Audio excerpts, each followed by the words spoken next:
नमाज़ें भी पढ़ रहे हैं वहाँ पे भी अक्सर लोगों का इख्तलाफ होता है, चूँकि नबी अलैहिस्सलाम ने ज़ोहर असर मिना के अंदर इकट्ठी पढ़ी।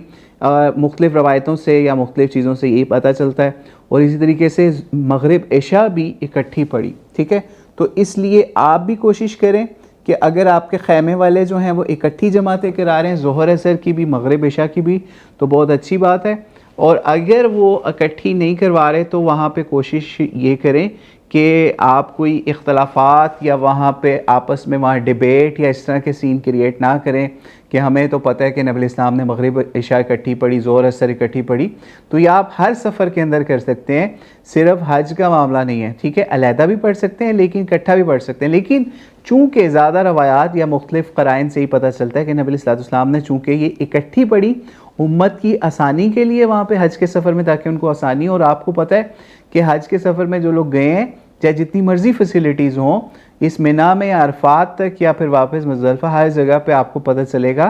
कि ये नमाज़ें इकट्ठी करके पढ़ना कितनी बड़ी नेमत है, कितनी बड़ी आसानी है जो नबी अलैहिस्सलाम ने उम्मत को करके दिखाई। लेकिन बहरहाल इस पर चूँकि इख्तलाफ पाया जाता है, तो इख्तलाफ से ज़्यादा ख़तरनाक चीज़ है लड़ाई झगड़ा, जिससे नबी अलैहिस्सलाम ने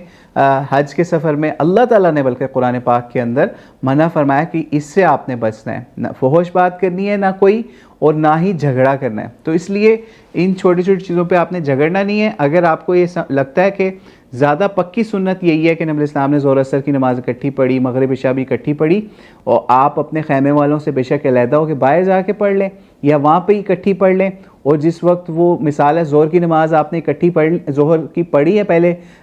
जमात के साथ, फिर उसके बाद आपने असर की भी फ़ौरी नमाज़ पढ़ ली है। ठीक है, बेशक मुसाफिरों वाली पढ़ ली है। ठीक है, और अक्सर लोग वहाँ भी ये भी मसला करते हैं कि वो मुसाफिरों वाली नहीं पढ़ाते, यानी मिसाल है ज़ोहर की भी 4 पढ़ा रहे होंगे, असर की भी 4 रकअतें पढ़ा रहे होंगे। तो खैर उस इमाम को आप फॉलो करते हुए बेशक ज़ोहर की 4 ही पढ़ लें, फिर उसके बाद असर की 2 रकअतें पढ़ लें, तो अपना ज़ोहर असर को कंप्लीट कर लें। और जब वो लोग असर की नमाज़ पढ़ रहे हों कि वो उन्होंने फिर दोबारा 4 अलहदा से पढ़ानी थी नई अज़ान के साथ, तो आप बेशक खैमे से निकल के उतनी देर अपने खाने पीने का या कोई और काम बाहर से हो आएँ। ठीक है, तो ये भी आप कर सकते हैं। और अगर आपको